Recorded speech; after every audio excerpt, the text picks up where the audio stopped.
Good day everyone, welcome po sa ating channel na share ko po sa inyo ang nabili kong Dibbs pack.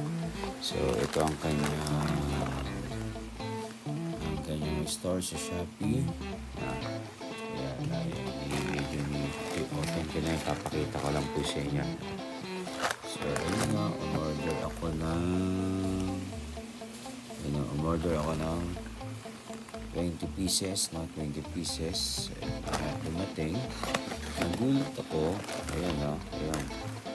Kabubukas ko pa lang. So, kung bibilangin mo, 1, 2, 3, 4, 5, 1, 2, 3, 4, 5, 6, 7, 8, 9, 10, 11, 12, 13, 14, 15, 16, 17, 18, 19, 20.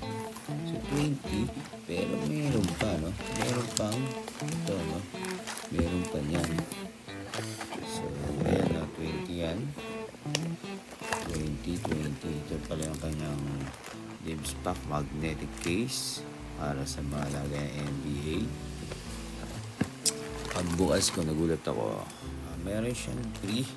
Ayan na, Dibbs pack sa snap case UV protection. So, isa-isa itong 3. At ito na, card slip regular.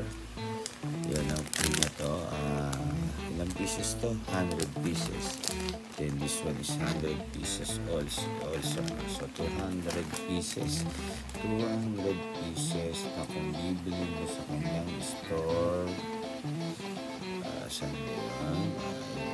Hanapin natin. Hindi ko gano'ng makita, pero at least meron tayong free, no? Free. Ito ata yan. Ito.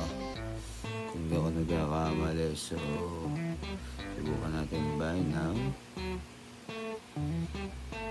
Ayan, meron siyang free 100 pieces. At least, di ba?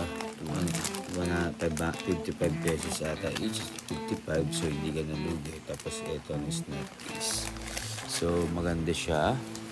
Ayan o, magnetic. O-open natin siya. No? Ayan, example natin to.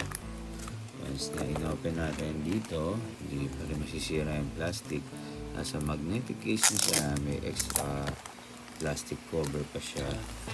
So, ayan. Tapos another plastic pa, no? Talagang safe na safe. Hindi siya magagasgas. So, ang ganda na. Ang ganda. Pero ito, kailangan mo siyang sirain ng plastic ata. Teka, hindi din. Kailangan. Kailangan mo siyang sirain. So, hindi muna natin itatry. Lang na shoutout sa Dibbs pack collectible supply shop. Thank you so much. And ang kanyang Shopee, no? 2.9 followers, 5.5 point, no? Perfect star. Kaya i-follow nyo na siya. Ayan. Thank you everyone and God bless.